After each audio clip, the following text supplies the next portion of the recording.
আসসালামু আলাইকুম ভিউয়ার্স, আশা করি আপনারা সবাই ভালো আছেন। আল্লাহ তাআলার অশেষ রহমতে আমিও ভালো আছি। সকালে ঘুম থেকে উঠে অনেক কাজকর্মই করতে হয়। বিশেষ করে এই যে দেখতে পাচ্ছেন ছাগলগুলোকে একটা খাবার দিতে হয়, ছাগলের ঘরটা পরিষ্কার করে দিতে হয়, ছাগলগুলোকে বিভিন্ন ওষুধ খাওয়াতে হয়। তো দেখতে পাচ্ছেন ছাগলের ঘরটা কিন্তু অনেক নোংরা হয়ে গেছে। তো আমি আগে খাবার দিয়ে দিলাম, একটু ছাড়তেও দেরি হয়েছে ছাগলগুলোকে, এই জন্য আগেই দানাদার খাবারটা আমি দিয়ে দিছি। দেখতে পাচ্ছেন ছাগলগুলো খুব মজা করে খাচ্ছে। তো আমার ছাগলগুলোর খাওয়ার রুচি কিন্তু মোটামুটি অনেক ভালো।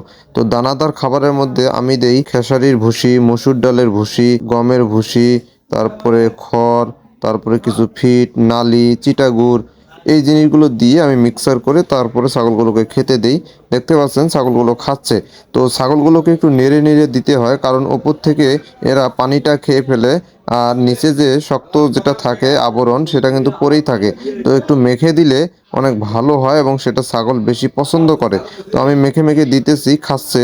তো এই যে দেখতে পাচ্ছেন কালোর মধ্যে সাদা যে ছাগলটা, এটা কিন্তু একটি খাসি বাচ্চা। তো এই ছাগলটাই কিন্তু আমি আগামী বছর কোরবানিতে কোরবানি দিব, এই নিয়তেই মূলত এটাকে আমি রেখেছি। আমি দানাদার খাবারটা সকালে দেই এবং বিকেলে দেই, আর দুপুরে ছাগলকে ঘাস এবং পাতা দেওয়ার চেষ্টা করি। তো ছাগলগুলো এখন আমার বন্ধুর মতো হয়ে গেছে, আমাকে একটুও ভয় পায় না। আমি হাতে খাবার তুলে দেই, এরা কিন্তু খায়। বিশেষ করে এবার আমার ছাগলের যে বাচ্চাগুলো হয়েছে, কোনো বাচ্চার সাথে কোনো বাচ্চার কালারের মিল নেই, এত সুন্দর হয়েছে দেখতে, মাশাআল্লাহ। আর এখন যে জিনিসটা দেখতে পাচ্ছেন, এটা কিন্তু ছাগলের খাবার দেওয়ার একটি পাত্র। এটা সম্পূর্ণ বাঁশ দিয়ে আমি বানিয়েছি। তো এটার ভিডিও আমি আপনাদের দেব যে কিভাবে এটা আমি বানালাম। এটা দেখতেও কিন্তু অনেক সুন্দর, আর এটাতে খাবার দিলে খাবারের অপচয় হয় না। তো এখন এটা আমি পরিষ্কার করতেছি। দানাদার খাবার খাওয়া শেষ হলেই ঘরটা সুন্দরভাবে ঝাড়ু দিয়ে পরিষ্কার করে তারপরে এখানে আমি কিছু গাছের পাতা পেরে রেখেছি আগের দিন, সেই পাতাগুলো দিয়ে দিব, ছাগল খাবে। তো সকালের মতো কিন্তু এই পর্যন্তই আমি খাবার দেই।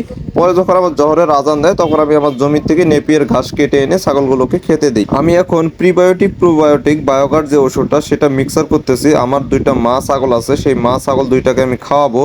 তো এই ছাগল দুটোকে আমি মাঝে মাঝে প্রিবায়োটিক প্রোবায়োটিক খাওয়াই, যাতে রোগ প্রতিরোধ ক্ষমতা বৃদ্ধি পায় এবং ছাগলগুলো সুস্থ থাকে, বিভিন্ন ধকল যাতে এদের উপর দিয়ে না যায়, এই জন্যই মূলত আমি প্রিবায়োটিক প্রোবায়োটিক খাওয়াই। আর এর সাথে আমার বড় যে মা ছাগলটা আছে, সেই ছাগলটাকে আমি লিভার টনিক খাওয়াচ্ছি। লিভার টনিক খাওয়ানোর কারণ এটাই, যেহেতু এটা এখন গর্ভবতী ছাগলকে কৃমিনাশক ঔষধ খাওয়ানো যায় না, এই জন্যই মূলত লিভার টনিক খাওয়াচ্ছি, যাতে লিভারটা ভালো থাকে। এখানে যে ছাগলগুলো দেখতে পাচ্ছেন, এখানে দুইটি মা ছাগল আর বাকি 6টি হচ্ছে এই দুইটি ছাগলের বাচ্চা। তো আমার একটি ছাগল কিন্তু 5টি করেও বাচ্চা দিয়ে থাকে। অনেকেই এটা বিশ্বাস করতে চায় না।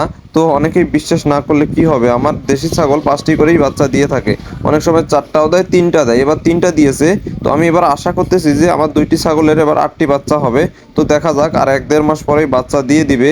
তো ছাগলের কাজগুলো করতে আমার ভালোই লাগে, যেহেতু কষ্ট হয় তারপরেও ভালোই লাগে, কারণ যদি ভালো লাগা না থাকে তাহলে এই কাজগুলো কখনোই করা সম্ভব নয়।